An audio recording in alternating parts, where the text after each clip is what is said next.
During my PYTP, there was one lonely road where we used to pass. You will see that lonely road. We passed by cassava cuts like on the floor, like In fact, sometimes on the road. if we're No, traveling no on mass, expressway, 2 weeks ago, a man chatted me up from the UK because we have a facility that we produce garri as well in commercial quantity. Yeah. We have a pillar, we have some of these machines that help us out. Yeah. So we're not doing the manual processing. What's the essence of studying agriculture for 5 years or whatsoever when you can actually study it in a range of a year at one village farmer? Imagine that mentality. He said, see, we farm a lot at the village and make huge money there, but I don't think we've actually used one day to study past questions. Let's make a little calculation now. How much is an average crate of egg? An average crate of egg is like, I think I get it for 6,000. Okay, 6,000 naira, right? Yes. That's from the farmer. Yeah, not from the farmer or from the middleman. Okay, wait. Let's say from the farmers. How much is it from the farmers? I think from the farmers it should not be more than 4,800 or 5,000. Okay, let's 4,005. Let's assume it's 5,000 naira. Yes. And how many eggs do we have in a crate? 30. We have 30, right? Yes. How much are they selling one egg in the market? 250, 300. Jesus Christ. Hello viewers, it's another interesting time for you to learn from us. This time around, I wouldn't just want you to keep learning from us. I want us to learn from you by dropping your views about this video in the comment section. And trust me, I personally am going to be very active to interact with you in the comment section. So wherever you are watching us from, this is the Unilorin Fanboys channel, and on this platform we do a lot of educative content that will really incite you. Besides me today, by my left is in person of Miss Dami. I'm sure if you have been following us over the time, she is not new to you. Despite the fact that she's putting on her copper wears today, she just came back from her CDS, and I was like, okay, let's put this together and serve you right as promised. So today we are going to be talking about a very crucial and important topic that a lot of farmers out there, not just farmers, but a lot of people who are into agripreneur assume they know, but they don't really know. So we are going to be educating you to do, and we wish and hope that you are also going to educate us. And what's the topic for today? We are going to be talking about business. Of course. We are going to be talking about agribusiness. And what is agribusiness? What is it about? How do you go about this? Oh, you want to venture into agriculture. Oh, you want to do this. You want to start a farm. You want to establish an agricultural facilities, whether a factory or a farm or an infrastructure that is agriculture related. How should you go about this? Everything encapsulated together. We are going to dish it to you, serve it to you hot. In this video. So we just need you to stay tuned. Do not forget to subscribe to our YouTube channel and share this video with your friends so that together we'll build a community of people who are interested in agriculture. So let's go. All right, so coming back to you, Miss Dami. Nice to have you on the platform. You look good in your corpus outfit. Thank you. Your khaki. Thank you. I'm a government speaking. A government speaking for that matter. Well, so let's start by introducing what is agribusiness and how will people really do it right if they want to venture into anything related to agriculture. Basically, agribusiness is a combination of two words. Agri and business. Agriculture and business. Basically selling, and some people think agribusiness is only limited to produce on the farm. Like, okay, let me plant tomatoes, let me carry my tomatoes to the market and sell it. But no, not necessarily. Agribusiness is vast. It has a lot of, would I say, strings attached to it, because it's not just production. You have some people. I know a woman who has a garri processing factory. She doesn't produce any of the cassava. She gets them direct from the farmers. Yes, she gets them direct from the farmers, processes them, and then that's all. So she doesn't even deal with the production. She only deals with processing. And also, agribusiness is basically anything you can do under agriculture. Anything that you have to sell, because business is buy and sell. Exactly. That to me reminds me, you just made mention of something that is very key. Talking about you not belonging into the production line, that is the farming aspect, just the processing. Yes, that's a very good niche. That if you are based on processing alone, getting the raw materials from the farmers or the produce from the farmers, and you are just in the niche of processing alone, it is definitely going to fetch. And to be sincere, guys, that is where the bulk of the money is. Yes, so because most times these guys processing, they will get it from the farmer, and the profit they will make on it, the farmers will not even, the farmers will not make that kind of profit. Even up to 50%, they will not make it. They will not make it. There was a time my mom wanted to, I think she wanted to buy something early, and went to the market very early in the morning when those farmers bring their produce fresh. And then she kind of saw one farmer and she wanted to buy, was it vegetables? And then she see the amount of vegetables that she got for, was it 200 or 100 naira at that time? It was a lot. And then if you want to buy that same quantity, you buy for almost 600 or 700. That is if you want to buy it from the middle sellers that buy and sell it again. It was a whole lot. And I'm very sure on a large scale, this also happens in like the grand scale, because farmers do not want their produce to spoil. Because you have a lot of perishable, and because you won't obviously see a farmer sitting down in the market having to rebrand, regood, and all of that. They might not have shops to stay in, so they wouldn't want to sell it themselves. They would prefer giving it, as long as they've made a little bit of profit. Exactly. But those middlemen, in fact, those middlemen, I'm even tempted to say they do defraud people out there. They do defraud people. Because the reason why I said so is that, okay, let's make a little calculation now. How much is an average crate of egg? An average crate of egg is like, I think I get it for 6,000. Okay, 6,000 naira, right? Yes. That's from the farmer. Yeah, not from the farmer or from the middleman. Okay, wait. Let's say from the farmers. How much is it from the farmers? I think from the farmers it should not be more than 4,800 or 5,000. Okay, let's 4,005. Let's assume it's 5,000 naira. Yes. And how many eggs do we have in a crate? 30. We have 30, right? Yes. How much are they selling one egg in the market? 250, 300. Jesus Christ. So wait. I just want to draw your attention to something. Viewers, calculate this with us. So let's bring it down to 200. No, you can't find egg for 200. Let's bring it down to 200 per egg, right? Yeah. So 200 times 30. That's 6,000. No. It's 250. It's 250. You will find egg. You can't find egg of 200. You want to buy one egg 200. So 250 times 30. That's 7,500. That is 7,500. Yes. Now subtract 7,500 from. That's another half crate. From 5,000 naira. That's another half crate on the side. So these guys are making an average of 2,500 profit on one egg, on one crate of egg. So if they buy 10 crates of egg from you, that is 20k. 25k. Because of what? Because you have nylon, or you bought nylon that you are using to sell the nylon to be honest. This is like a very big problem. This is we were just saying it because on a grander scale, imagine farmers having or selling cassava too. They won't want their cassava to perish. Exactly. They will sell it at cheap prices. Farmers selling vegetables on large scale. That's what I'm saying. And to me, I feel one of the solutions to this problem is that once you are a farmer, try as much as possible to cut middlemen from your production chain.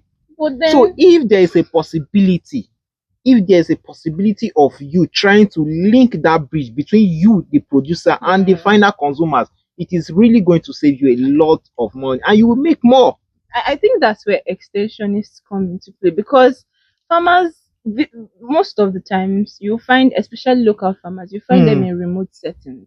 Yeah, that's true. The people that they are not educated. Exactly, the people they would prefer to give it to the middlemen, because you can't obviously see people that want to buy. People in urban settings and cities, they go to the market to buy. They won't say they want to go to a village to buy. The market is easier, it's accessible, and then before they say let me transport it to the market, let me say they will calculate the amount of money they will spend on transportation, paying the driver, fuel breakdown, all of this loss. They would just prefer everything will just go down. In fact, there is somebody made a statement, because there is this man that made a video. I had to react to that video. He was saying he listed a list of courses that people should avoid in this generation we're in. So he listed animal science, he said agriculture, he said crop protection, he said soil science. He shall listed majority. He said aquaculture and fishery. Why? He So said what we now plan he for said him people to should use? avoid that. They are not futuristic. So Why are they not futuristic? I don't know for him. I really don't know. I want to join in on the conversation. Because what does he want to eat? He will carry sand and he eat it. Sorry, I apologize. I'm rude. But that's just the reality. So I had to react to the video and I posted it on my TikTok handle, Unilorin Fanboy. You can check it out. Now somebody made a statement. He said, what's the essence of studying agriculture for 5 years or whatsoever when you can actually study it in a range of a year at one village farmer? Imagine that mentality. He says, see, we farm a lot at the village and make huge money there, but I don't think we've actually used one day to study past questions. So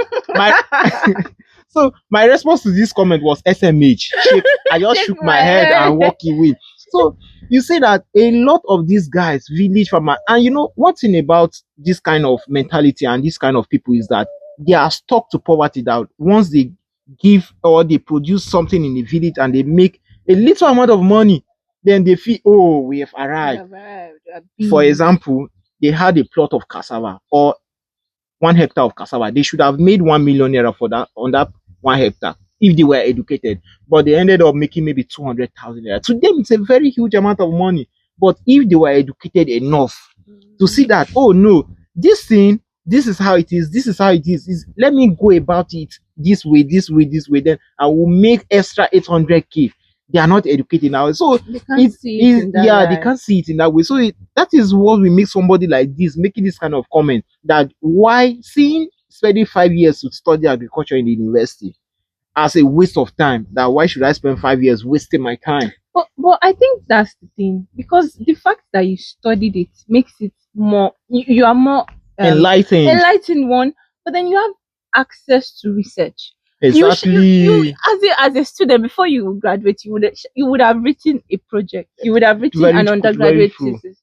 My thesis in school was about a processing. Actually, it was about how to dry pepper. So I built a solar dryer for it. Wow! Imagine that. I already have that knowledge, and if somebody wants to cheat me in processing and says, oh, I can help you with this produce, and don't worry, we'll build something for you. Exactly, you're already enlightened. What are you talking about? Have access to research, because lecturers will discuss. That's the thing with academia. They're very proud of their work. They will discuss whatever they've done. You'll be able to know that, oh, there's this new cassava variety. In our last conversation, we spoke about GMOs. Yeah. You know that there's this new cassava variety that if I plant it, I'll make more money. Exactly. So and that's why I think farmers, they have that, they know that, but they do not have these things that we are. So I don't think that 5 years is a waste. I'm proud. I'm an educated farmer. And if you see the people that are making money in commercial farming right now, they have a degree. Exactly. It might not necessarily be in agriculture per se,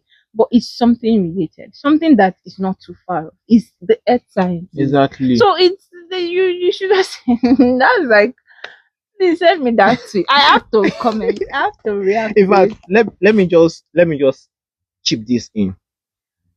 2 weeks ago, a man chatted me up from the UK because we have a facility that will produce garito as well in commercial quantity. Yeah. We have a pillar, we have some of these machines that help us out. Yeah. So we're not doing the manual processing. So the man saw my video on YouTube. And they chatted me off from the UK that, oh, since you are based in Unilorin, that I have this facility, this is 25 acres of cassava or so there. So it was like he wanted to use a portion of it to process cassava. So to process gari, I mean. So he saw the way we did it. It was like so hygienic, so neat, everywhere tarred, the machines cleaned up, everything. So he was like, oh, this is what I've been looking for. Because he traveled, he's a Yoruba man. He traveled out to the UK. He saw how things are done there. So seeing how I was able to exactly was replicated here. So he was so moved, and if he had to seek for my contact and reach out to me that, oh, now at the moment as I speak to you now, he has a truck of gari in our factory that we're processing from, a truck of cassava that we're processing from. Imagine And he that. said we'll process at least 3 or 2 for Imagine that. him. Now imagine if we had like multiple of those kind of processing facilities Exactly. in various states. What do we need to be? In fact, go to an average place where they process gari. You will see how dirty, stinking, smelling. They dry these things on the road. Because during my PYTP, there was one lonely road where we used to pass. You will see that lonely road. We pass by cassava cuts like on the floor, like sometimes if we're traveling on expressway, you will see it by in the middle side. of the where people used to jump and all of that. And then you wonder those things will be consumed. It's not hygienic. It wasn't processed well. It's not even healthy in any sense at all. But then I think as Africans, we've actually developed this immunity. Because if you know they say this is not the African man. To be honest, because if you know the amount of unhygienic things that we have we consume. There was a time I was going out to one of my friends' place. We were in school that time. I know the areas around the school, they are student environment, but then there are also people that live there from outside. Yeah. And then there was this bakery, this man came out that morning carrying pans of bread. And then what I don't even notice the bread. I don't know if it was fresh or not. The man was not dressed. And then the hair on his chest. Jesus.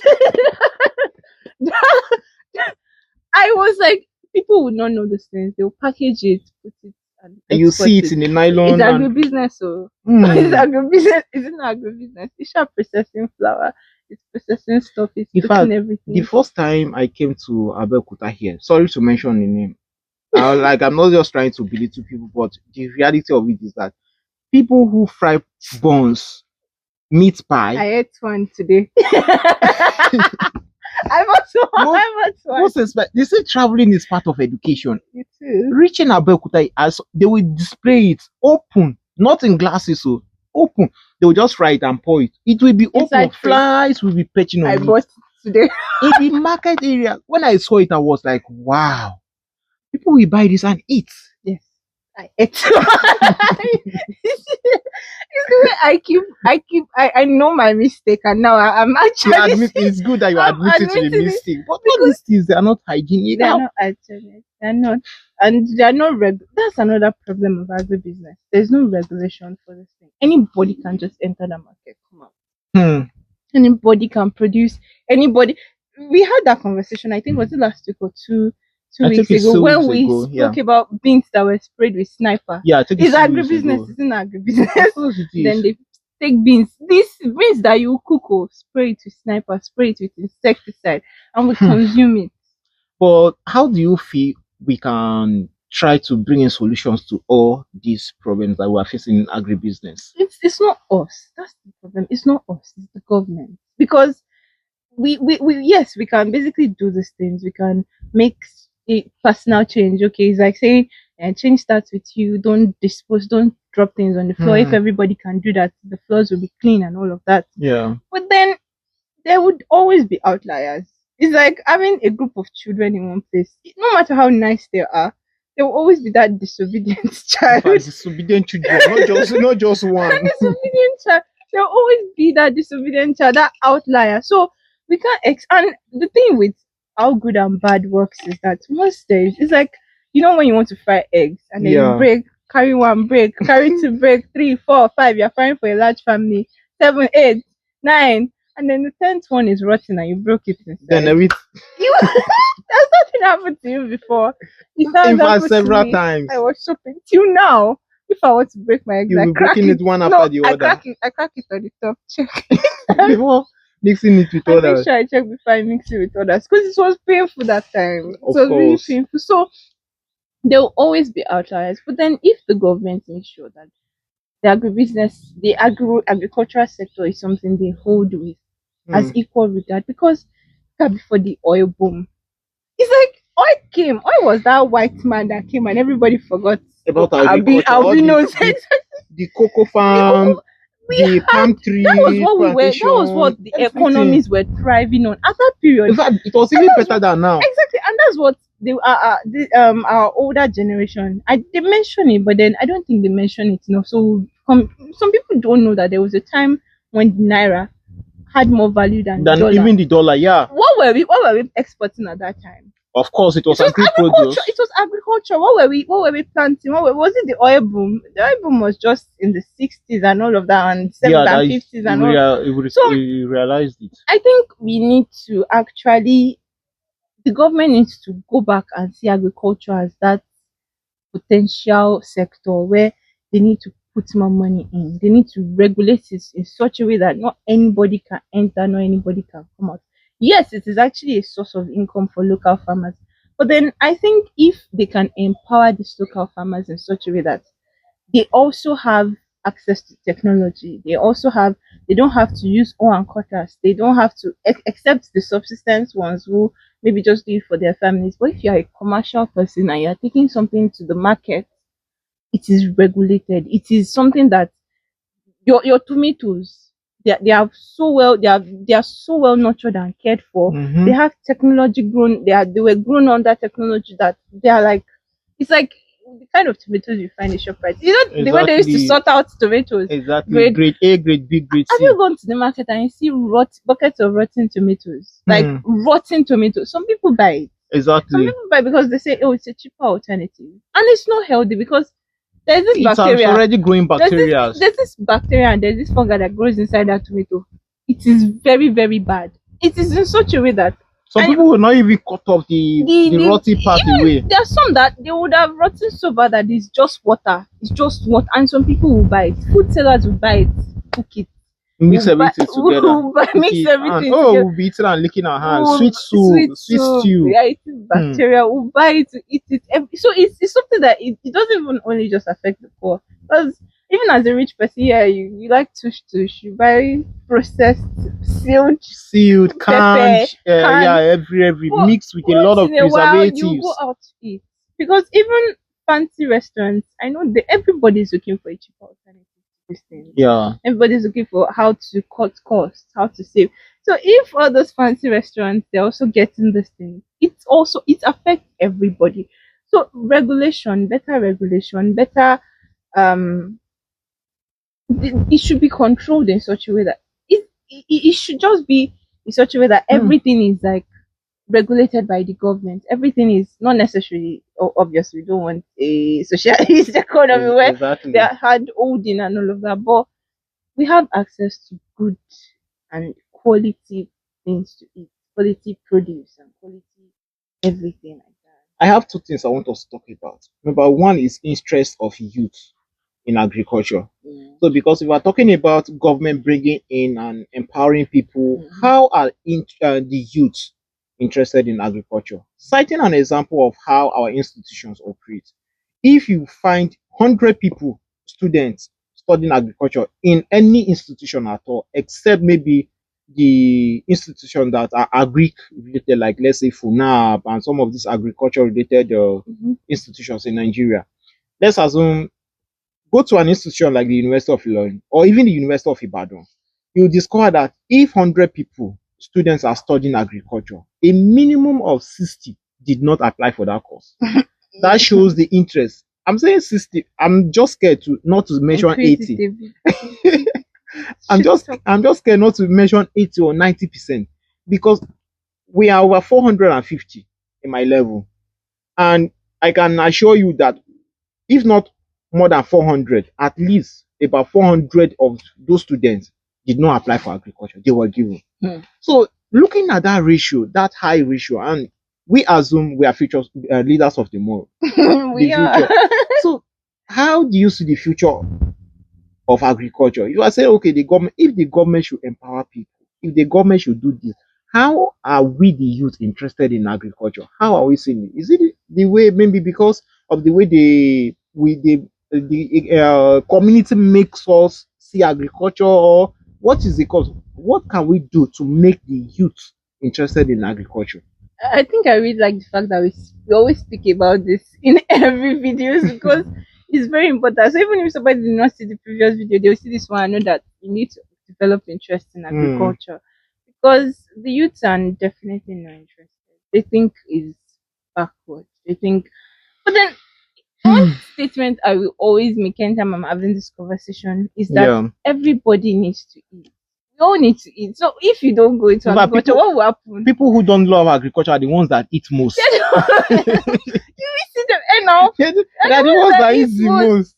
The farmers themselves, maybe if I take pawpaw from the farm or something, I want to go. But then you're the one eating rice, you chop bell pepper, chop tomato, chop everything, like 70 different crops inside our food. And then, so we have that. And another thing I think is that people don't really see the potential for agribusiness. Because they think, I have to be on the farm. Once I buy a large acre, it's me that will go and be farming this so amount of acres of land and all of that. But then they don't know that one, there are always funding opportunities for people that are interested in it.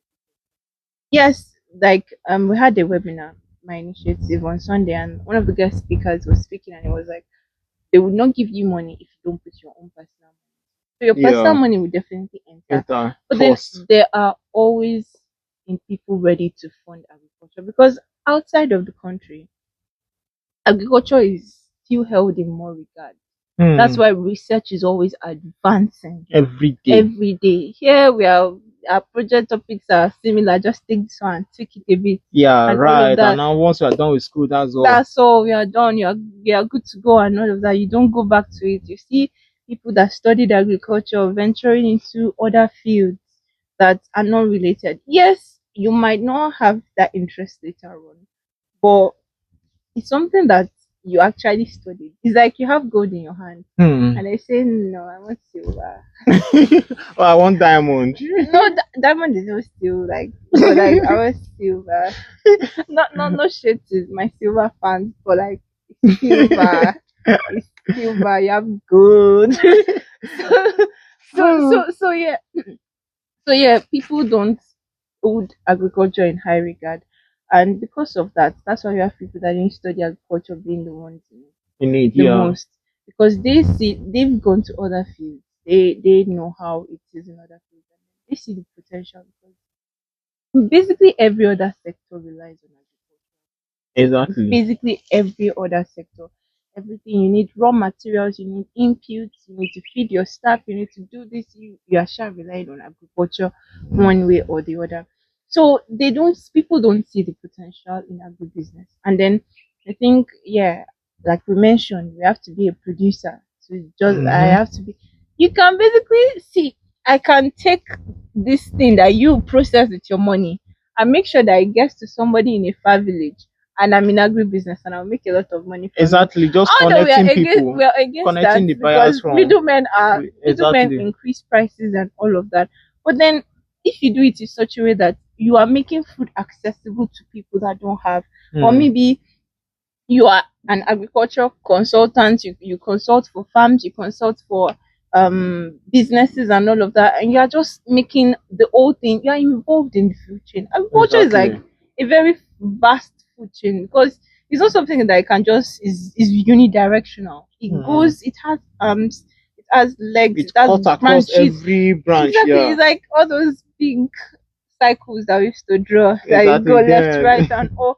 So you don't necessarily have to be a producer. If you don't want stress, just connect people. I know somebody that makes a lot of money from it. He will buy this thing from you, take it to places where they are lacking, and sell. Imagine that all he has to do is to do messenger work, and he's making cool money. That's all. And he's making cool money. So yeah, we should think beyond the box of agriculture. And in fact, that even brings me down to this subtopic: agro commodities, trading agro commodities.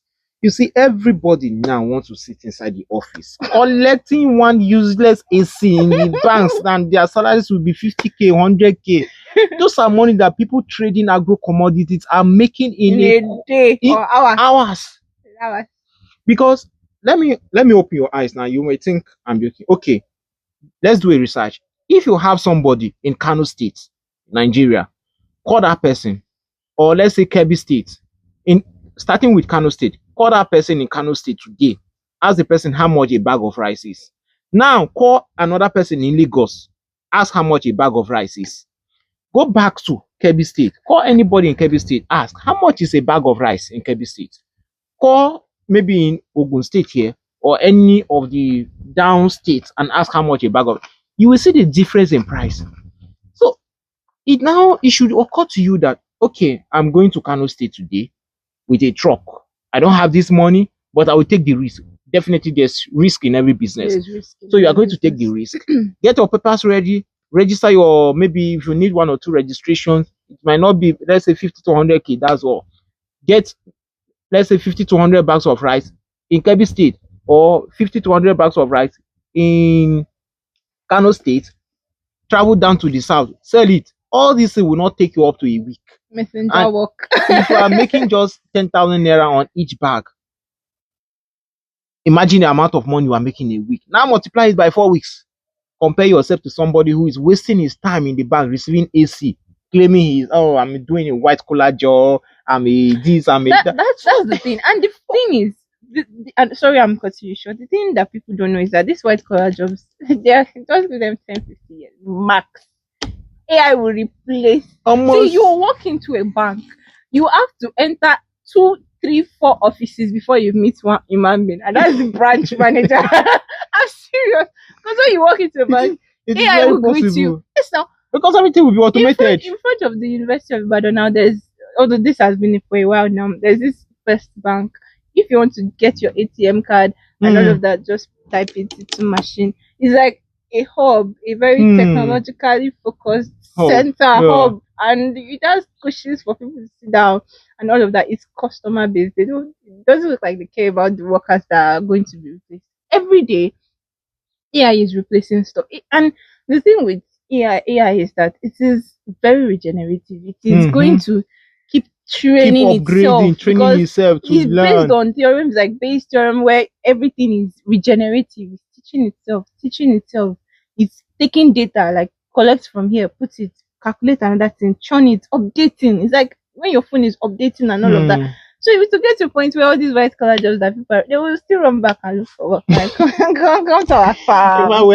We have a lot of people who study agriculture and they are wasting their time now in doing other jobs in the banks, in all these industry sectors. So some of these they will now wear wig and what's their salary? You see, but wait.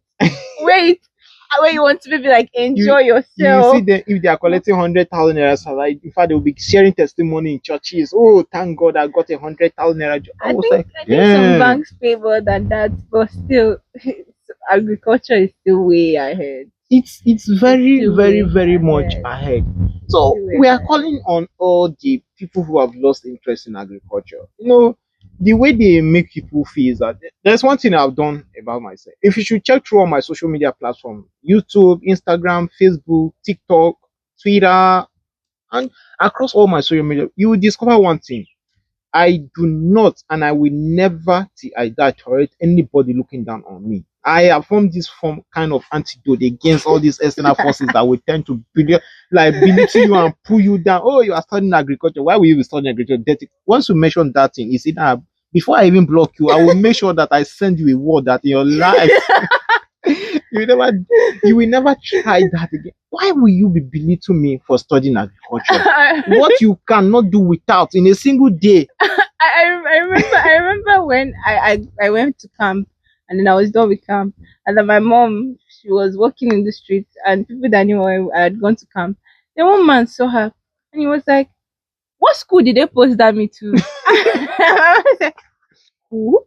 The way my mom said, "She's not in a school. She's in a research farm." She said it with so much pride, because the man thought I studied agriculture. There's no hope for me except I get posted to a school, and then. I like it. And what would they be doing in school? Teaching. But teaching is actually, I don't know why people see teaching as a bad thing, because teaching, you are impacting knowledge. You are making sure that people know the importance of agriculture. You are teaching young generation how to get into it, how to not go far. But then the condescending manner with which that man that man said that thing, like, which school did they post? Like, if you translate that to Yoruba, you will know how condescending that felt. Which school did they post that me to? And then my mom said, "School? She's not in a school." My mom also said it in that condescending manner, and I was so proud of that woman at that period. Now, coming back to our educational system, How do you feel our educational system should be reprogrammed to inculcate this knowledge in us that, oh, agriculture is this is not the way we see it? Like, is it because because if you look at the mode at which they teach us, for example, most agriculture related universities, they don't really pay attention to the practical. Maybe we do practicals for a year or maybe few months out of a particular section. Then the rest, 3 4 years, we are focused and centered on class, class work, class and class. So how do you think our educational system will be reprogrammed, or we go about shaping us and giving us the right mode of education? Because no matter how you study in an African setting, I mean an African institution, there's this kind of how will I put it? There's this kind of idea or mentality you have that this kind of training you will receive, not to go out and be independent, but to seek for job. Oh, I will go to school, do this, do that, There and you get my go. job. Yeah, when you go out. So how do you think our educational system will train agriculturists to be agribusiness oriented and not just to seek for job in other available Other farming available sectors? fields. And I think it all starts from one, the grassroots, the Hmm. primary level education. I know the primary education that we were studying. What is agriculture? Agriculture is the study of the soil and how to till the soil and and then from that level they made agriculture seem very bad because Hmm. when they talk about the animals, when they talk Hmm. about the and they didn't necessarily say, okay, at this point let's go on. Have you seen a school that would say, okay, there are, but then primary and secondary schools that would take Hmm. students on excursions to farms, Hmm. even if it's a small scale farm. And I saw a video about this thing once where a school took their students to the farm. I was really proud at that time. And then one of these guy was asking so many questions. You know that this guy wants he Yeah, wants to he was he was asking he interested. was very very interested. He was asking so many questions. That was why that thing was went viral that time, because the guy was just asking questions. Hmm. He was asking questions and it was just so nice to see. I'm very sure when that kind of guy gets home, when that kind of child gets home, and And then tell the parents I want to study his agriculture. mom says that he wants to study agriculture and all of that. His mom says, no, you're going to be a doctor. You're going to Hmm. They be a will kill the lawyer. spirit. Kill the spirit, kill the morale, kill the vibe, and all of that. And it's not even nice because I think from the start, when you have a child, the child knows what the child wants to do. Hmm. The child wants to study. Millions of children say, I want to be a farmer. I want to be they will actually want to be a farmer. But then Mhm. because no, you cannot be a farmer, you're studying this, yes. So it also affects the parents. That's one. But then the educational system on a tertiary level is why we need a lot of would I call it mentorship or um guidance into this thing. We Yeah. need to see beyond the theory. The theory is very important because like I said, that's what differentiates us from subsistence farmers. And not Okay. necessarily commercial farmers do have there are some that they don't have education, but because we have access to research, we have access to new innovations in agriculture. You see drones on farm, you see Exactly. precision agriculture, climate smart agriculture, all of these things, agriculture that gives back to the ground and everything. Exactly. Hydroponics, Hydroponics, greenhouse aeroponics, education, technologies, education brought it there. So and the likes. because we are educated and we have that theory knowledge, we need to also, would I say, balance or box it up with the Hmm. practical one. We need to spend more time on farms, spend more time in processing facilities, spend more time with the communities that produce this thing. Let's hear. You would see, you have conversations with some farmers, and there is no plant that they can see that they don't know.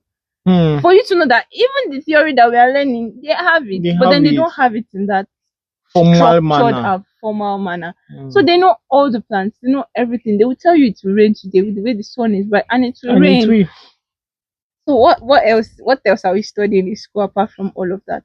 So we need to find it. We extensionists are very important. Agricultural economists are very important. In fact, just today, somebody asked me a question about agri-economics. He said, aside being a farm manager, what else does or do economists do? So it now later dawned on me after I gave him the list uncountable and I said etc.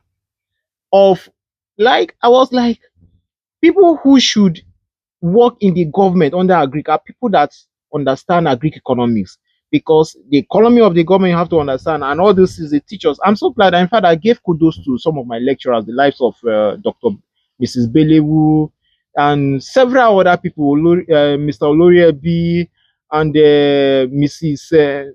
I think about 4 of them because they really taught us well why they are our economics teachers. And these people, they really taught us well. It was then that I understood inflation, I understood the budget, I understood the injection, I understood expenditure, I understood government, I understood international trade, I understood the contract farming, all this was summed up together.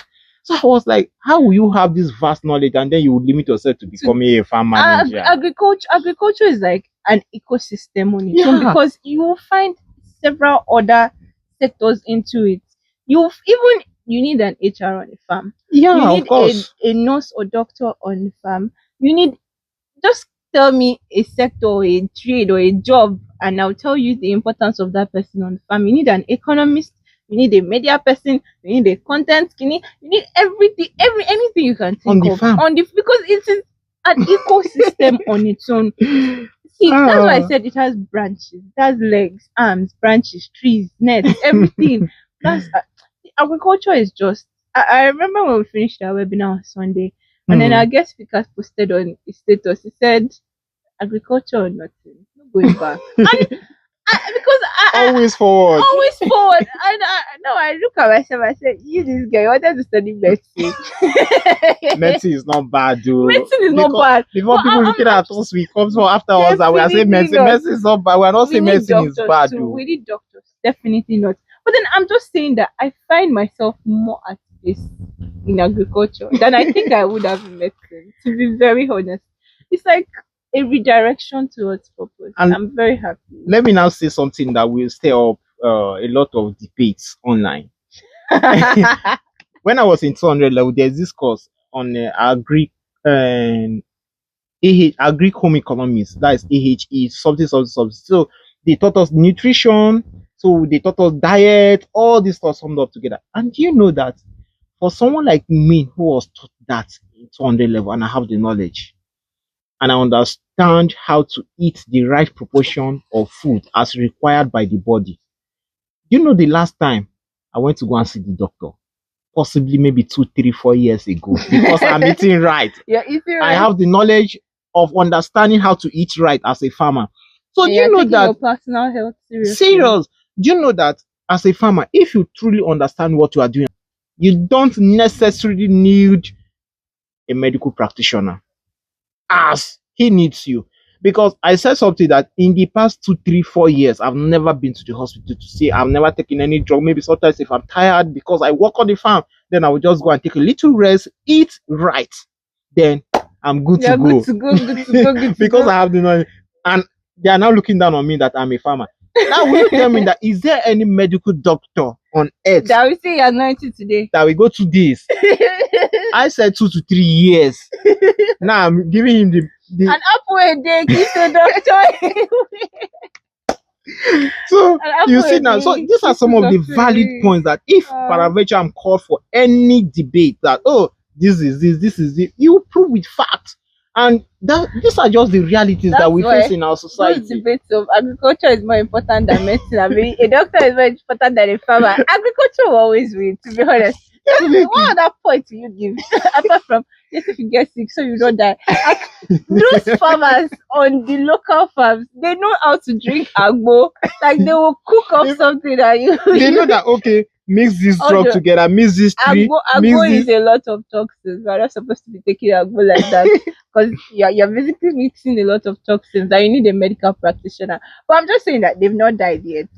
Somebody died from the And, another thing is that, do you know that all these calculated amount of drugs we are taking, they are gotten from the herbs that farmers produce. Exactly now, exactly. You will see that you have you worked with a farmer and the person will say this one is good for BP. This one is good for temperature. exactly. This one is good for fever. Let me mix everything. Let me mix. They will mix. And I feel that it is even high time these medical practitioners come to apologize to us because they are really taking us for granted. We are the ones that do hold them by the hand and teach them that okay, this is the plant is responsible for that. So they'll be like, oh, it's responsible. They will do as if they did not hear us.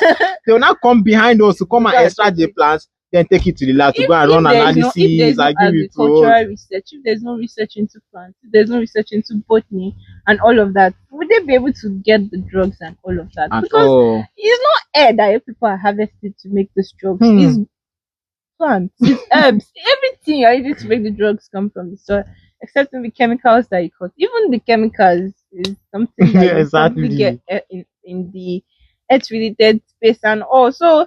Why we always win? Farmers will always win that debate, and then you will see the people that they will give the farmers to, like the farmers over doctors, and they will come, they will speak because doctors. What can you say apart from don't die?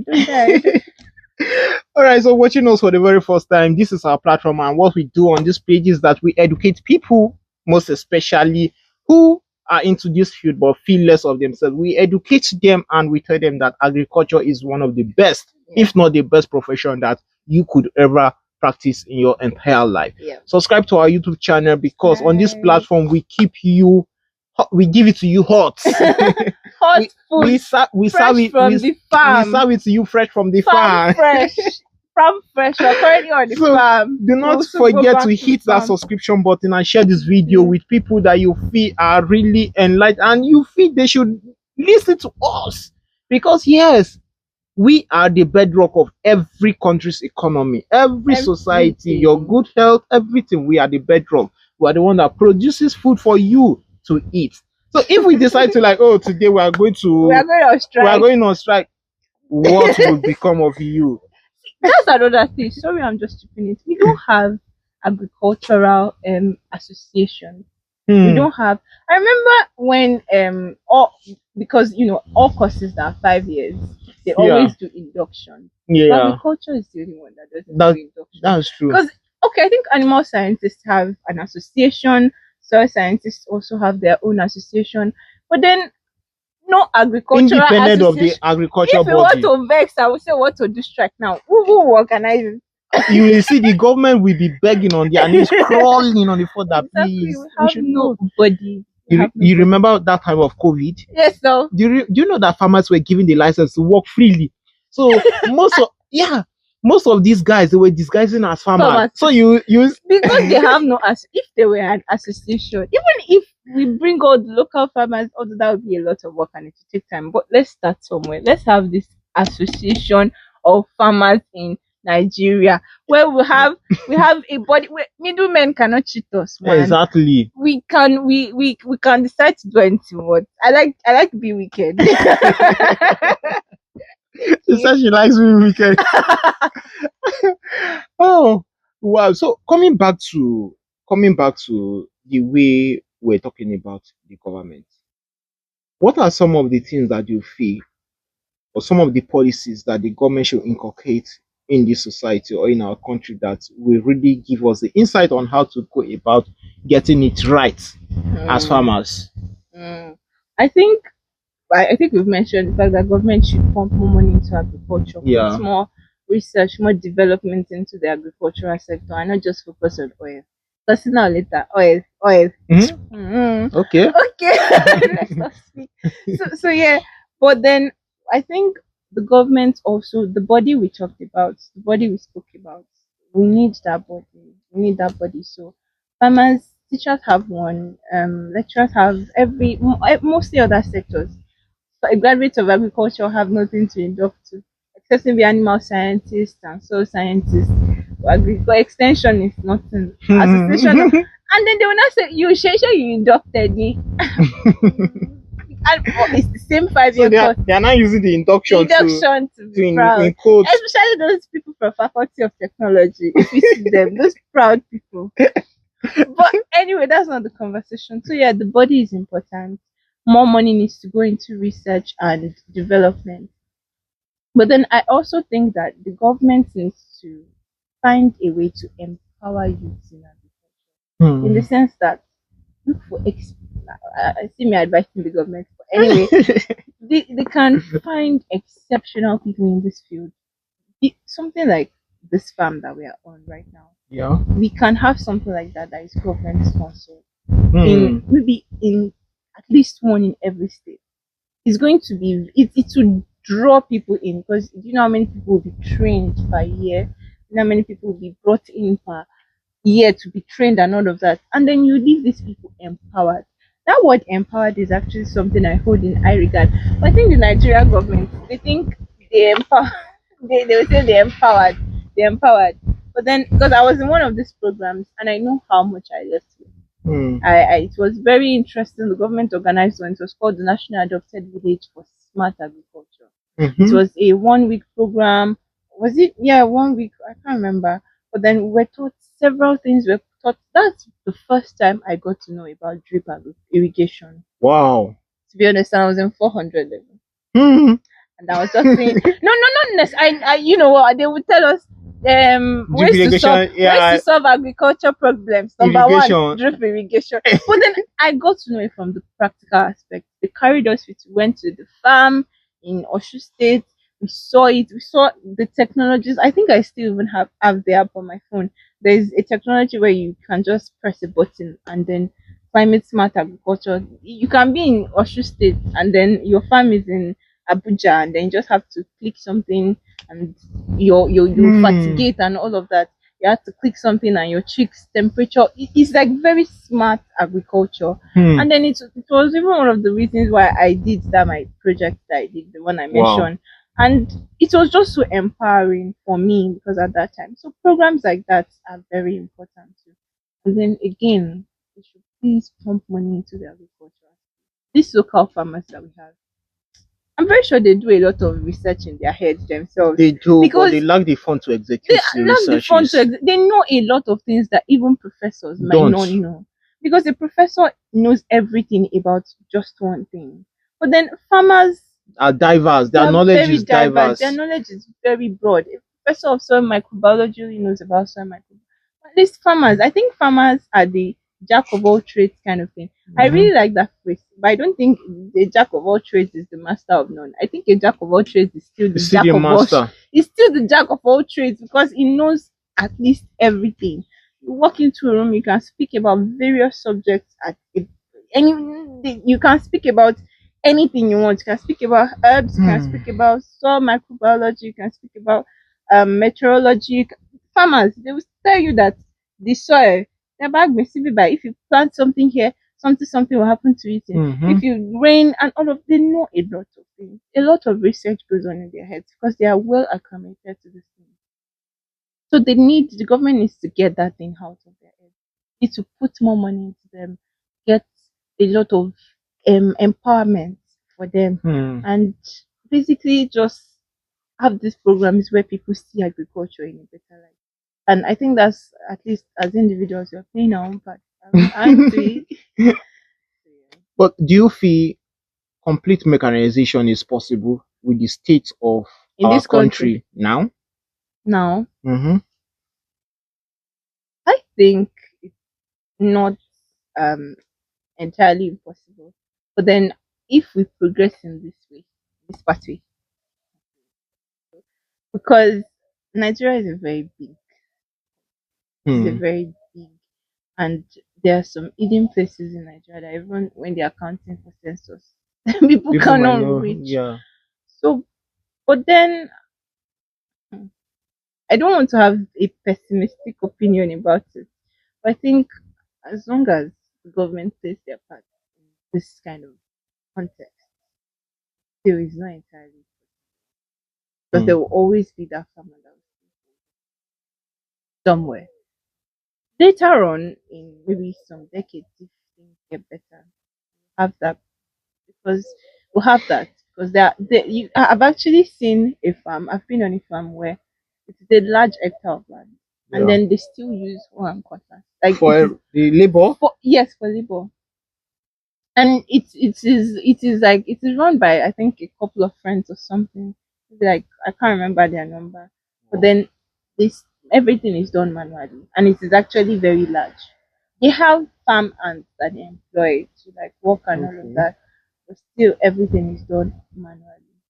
Wow. No technology whatsoever. I don't know if they're averse to it or they don't So what use did they it. plant? They plant. I think it was cassava Wow. that time. It was a lot of cassava. A lot of cassava. Imagine sticking cassava stems into the One soil after the one other. after the other Manually. manually. And sticking it is even steam, but it's better harvesting. Even before harvesting, the weeding.